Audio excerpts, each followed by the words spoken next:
no one's gonna fucking come to help me. No one's gonna fucking come to help me. It's fucking me against me, period. And so I had to man up. And I said, the first thing I gotta start doing is facing every fucking fear I have, no matter what the fuck it is, man. And these things would keep me up at night. No one, people who are hearing this shit, they will never really understand and grasp when you face these things and so many things, how they keep you up and haunt you at night. I think there's a lot of people out there that know what you're talking about. I mean, and so that's what it did. And I had two options: to either be that 300-pound guy who sprayed for cockroaches and made $1,000 a month, and at 24 years old, knowing when I'm 50 fucking years old, I can reflect on this and think about what guy I never became, or I can totally just sack it up and fail and fail and fail until I succeed. So I started calling recruiters up. I said, I'm gonna go be a fucking Navy SEAL.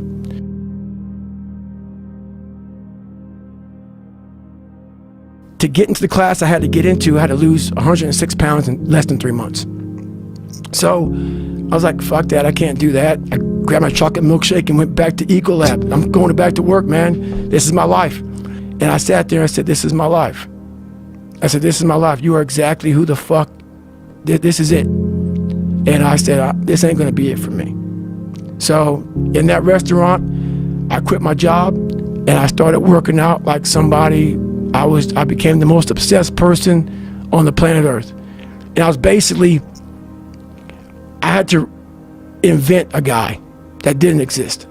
I had to invent a guy that can take any pain, any suffering, any kind of judgment, be called nigger, be called whatever the fuck in the world, and be able to stand in the fucking room and say, go fuck yourself. I had to build this callous mind, and I built it through suffering. I built it through downright fucking just crushing myself. If it was raining outside at 3 o'clock in the fucking morning, if it was snowing, the first instinct is don't go out there and do shit. My instinct was, we gotta fucking go out there. Anything that was fucking horrible in my life that I would normally say no, that was inhumane to most people, I had to go do it. And I started callousing my mind at this point in my life. And I lost the weight. And I went back to recruiter. I got into that class and I went through 3 Navy SEAL Hell Weeks in 1 year. Only guy to ever be in 3 Hell Weeks in 1 year, to my knowledge. The first one I didn't make it through, the next 2 I did. And I didn't stop anymore from there. And I started realizing through this process that the fucking mind is what you created. And I started opening different doors that I didn't think were even there, that I didn't think even existed. And the more doors I opened up, the more I started realizing that my potential is damn near endless. And it changed my whole mindset. So I went from David Goggins and I created Goggins. And that journey is a priceless journey that is hard for me to even explain to people because it sounds so quick and easy. Like I lost this weight and I went through 3 Hell Weeks, I went to Ranger School, went to Delta Force Selection, whatever it is. It was brutal. It's a brutal journey every fucking day. And everybody goes, well, are you happy? If anybody knows my life story, and I'll try to give you just a snippet of it, where I'm at today is in front of Joe Rogan telling you my life. To get through where I became, to get through where I'm at now, there's nothing but pride I have for myself that I can't really show people. Because I have this face that they see like, are you happy? What's wrong with you? I'm driven, I'm obsessed. And that's what you see. That's it. People need to hear this story. This is an exciting story for people because there's a lot of people out there that feel trapped and they feel stuck and they feel like they can't do anything. This is who they are. You're a guy who felt that exact same way, but figured out how to not be that person and be a person that you would admire. What were the first steps? Like, you had some slips before, right? Because you quit because of the water thing. Right. But then when you went back the second time and you decided you're going to lose all that weight and you quit that job, was it just straightforward from there? Or were there some days where you just failed and then you picked it back up again? So my first run, when I decided to lose the weight, I was, like I said, 297. I was about 32% body fat.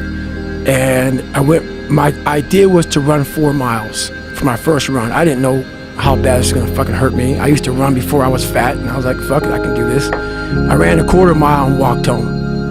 I walked home and sat on my couch and cried. I went to my mom's house, who was about maybe 20 minutes down the road, and cried again in her couch saying, man, I can't fucking do this shit. I don't know what I'm gonna do.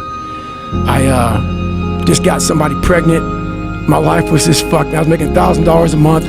My rent was $810 a month, and my mind just kept fucking with me and kept fucking. You're not good enough, man. This isn't for you, man. These guys are the baddest motherfuckers on the planet Earth. You're not that. And what it was, and it's kind of funny, I was obsessed with Rocky 1 in particular. And when I was a kid, I'd come home every day and I watched this fucking show, Rocky. And I would fast forward with the little VHS tapes to round 14. Round 14 fucked me up like nobody's business. Why? This song came on, right? So when I bought the pull-up record, I listened to the song for 17 hours. It's 2 minutes and 13 seconds. And I'm able to visualize and dream like nobody's business. And I know that I can create a vision that many people can't.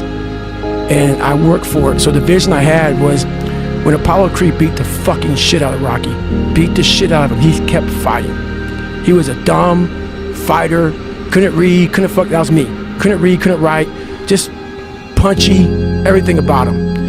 And Apollo beat the shit out of him. He was in that corner and everybody was saying, stay the fuck down. And him getting up, Apollo Creed raised his arms up in the fucking air, turned around, thought he won the fight. He turns around and sees this guy getting up, and it was the face of Apollo Creed that changed my life. The face of Apollo Creed. It was like, just by that motherfucker getting up, not winning, just by him getting the fuck up, Apollo Creed was his champ, he was the best.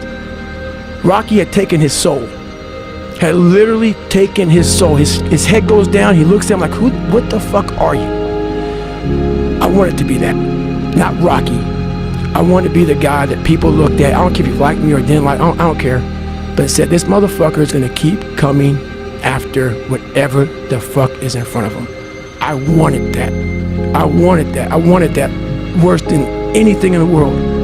So that is, I kept picturing me falling down and getting up, and every motherfucker that called me nigger, I was dumb. Even myself, I wanted to feel something besides defeat. I wanted to just go the distance. And that going the distance pushed me to a point of where now I go way past the distance. So you go the first day, you run a quarter mile, and you walk back home, and right. you're upset. How do you move forward? So basically what I did was I came home and I had a chocolate milkshake. I sat down and I gave up. I said, this ain't gonna fucking happen, man. I gotta lose 106 pounds and I can't even go a quarter of a fucking mile. I started being able to take negative shit and be happy. And this whole, I say what if a lot, it sounds corny and it sounds weak, but it's true. One of the recruiters said there's not many black Navy SEALs. Matter of fact, I was the 36th African-American SEAL in history. It's in over 7 years. Because the fucking water, you know, right. I mean, people get mad at me. It's fucking true. Just get over it.